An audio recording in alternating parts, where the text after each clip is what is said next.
Continuing in Kibbud Av V'em, last time we discussed the inyan of Moira. Moira, if you remember, again, we had two isurim that we had to discuss. The first one was being Machabed your parents, right? Kabed es avicha v'esemecha. And the second one was Moira, and that was fear. Ish imoy v'oviv tiro. We already discussed the inyan of fear, and we discussed that the Issa is to sit in their place and to contradict them, interrupting them, and various things like that. Now we're going to move on, Rabbi Sai, to be Machabed. To be Machabed your parents, Rafal. To be Machabed your parents, what is the din when it comes to that? So, Reb Chaim Shmulevitz says a beautiful idea.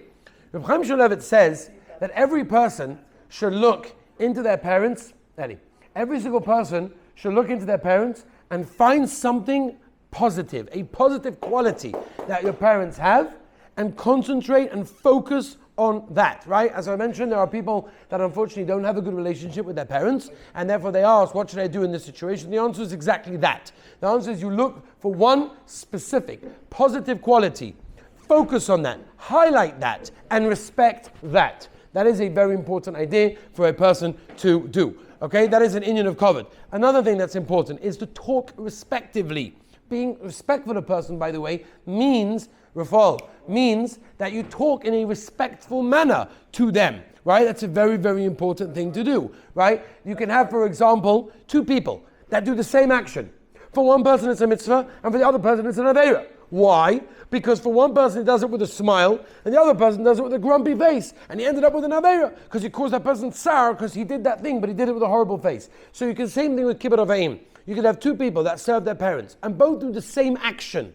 Well, for one it's an aveira, and for the other one it's a mitzvah. Why? One of them does it with a simcha, he's happy, he's excited, he shows that he actually wants to do it. And the other one does, okay, I'll do it, but he shows his displeasure. He shows that he really would rather not do that and not be there at that moment of time.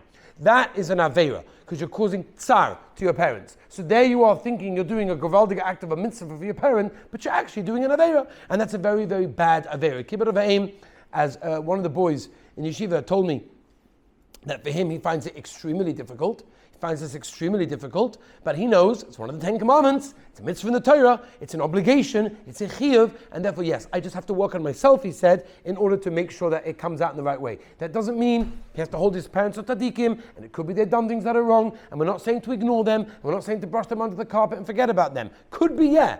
But that's not the point. It doesn't excuse you from the mitzvah unless they're a Rasha. It doesn't excuse you from the mitzvah of Kibbud Av V'em in any way, shape, or form. Okay? We did it already. So therefore, a person has to talk respectively to his parents, whatever happens. You may disagree with them. That's fine. No one's telling you to agree with them, but to be respectful for them. If you see your parent doing something wrong, don't say, ooh, that's also, you're not allowed to do that, chas v'shalom. You go over to them and tell them, I learned differently, or can we ask the Rav together, or can we look it up together? That's the way to do it. The biggest kavod that you could do for your parents, to machabed them in the greatest way, is to learn Torah and to do mitzvahs, to use your guf, use your body, the body that they gave you in the correct way. Right? People ask sometimes, I've heard this from boys, I can't come back for another year, for example, in yeshiva, because my parents are going to have a heart attack if I do. Right? I've heard this before.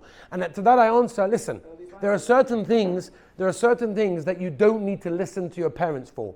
Right? I'm not going to go too much into detail now, because this is like a crash course, but there are certain things you don't have to listen to your parents. One of them is Torah, another one maybe is marriage, depending, of course, if you have das Torah and you're doing the right thing. But of course, the idea generally is, why don't you have to listen to your parents? If Kibbud Av V'em is so choshev, why do you have to listen to them? The answer is very simple. They gave you a beautiful life. They want you to use your life to the best of your ability. If they're doing something that's contrary to that, that's not using your life, not going to enable you to use your life the best possible way, then you don't have to listen to them. If coming back to learning yeshiva, just to give you an example, is something that is the correct thing to do, not because you decide, because das Torah, your Rebbe tells you it's the right thing to do for you, then even if your parents tell you it's not the right thing, we don't need to do it, you don't have to listen to them. Of course, that doesn't mean to be disrespectful, chas v'shalom. That doesn't mean to ignore them. That means to talk to them respectively and explain to them, my Rebbe knows me, understands me, this is the best of my ability, this is what I need to be doing right now, for whatever reason. I'm talking about that. The same thing could be with marriage as well. If your Rebbe says that this is the right girl for you, going through all the simonim and everything, doing dating, whatever, and your parents are like, I don't want you to marry her, you be'etzim, don't have to listen to them. But again, of course, it has to be done in the right way, in a respectful manner. It's a very, very important thing. The greatest, there's always respect. There's always respect. So I'll tell you, if it's Nageya, we could discuss it in a private way because it's a situation that has to be dealt with in an individual way. It's not something we could discuss in a public forum. But al kaponim is definitely something that can be done. I've seen it being done. I've been involved with things that have been done. Yes, it can be done. Now, Rabbi say, standing up, very important. Standing up, Gemara in Kedushin. Stand up when your parents come into your stand up. Now, maybe you might feel a bit uncomfortable standing up in a full way when they enter the room, or maybe they'll be uncomfortable, right? No, however, what you could do is stand up before they get into the room for them, as they didn't even know you stood up for them, or just a little bit, just to show some respect. Now, they may say, come on, don't do that for me. They're allowed to be moichel, that's true. But it could be your obligation is to do it anyway, to show that you respect. It's a very, very important thing to do. Okay? It's a very, Kibbud Av V'em is avada for you. They don't need your covered. Your parents don't need your covered. You're mechaber them, just like a koros hatoiv. A koros hatoiv is not for the person you're giving it to, it's for yourself to work on your own midas. That's important. Rabbi say, if your parents tell you to do something that's osa, then of course, 100%, you don't have to listen to them, right? Because the Gemara says, Ish imoy va'oviv tiroa shabsoisei tishmoyu. The Gemara says, Divya Rav, Divya Talmud, Divya Misha Minan. Who do you listen to, the Rebbe or the Talmud? If I listen to the Rebbe, here the Rabbeinu Shalom is our Rebbe. He's the Rabbeinu Shalom. He tells us what to do. We listen to him over our parents. And when it comes to Lashon Hara, when it comes to Shabbos, all sorts of things in the Drabanan, obviously, once again, in a respectful manner, not in a disrespectful way. There's a way of speaking that's important. A person has to realize his grandparents have the same din, right? A stepmother, a stepfather. Of course, your real mother and father come first, but a stepmother and stepfather fit into the same category. Your in-laws, your parents-in-law. There's a Mefurish pasuk in the Torah. Vayetze Moshe likros el choisnoi. Says the Shulchan Aruch in Yeridei Simon. Reish Mem, that you have the V'chiv of Kibbud Av V'em also for your father-in-law, also for your mother-in-law. Again, your parents naturally comes first, but I'm calling there is definitely, there absolutely is.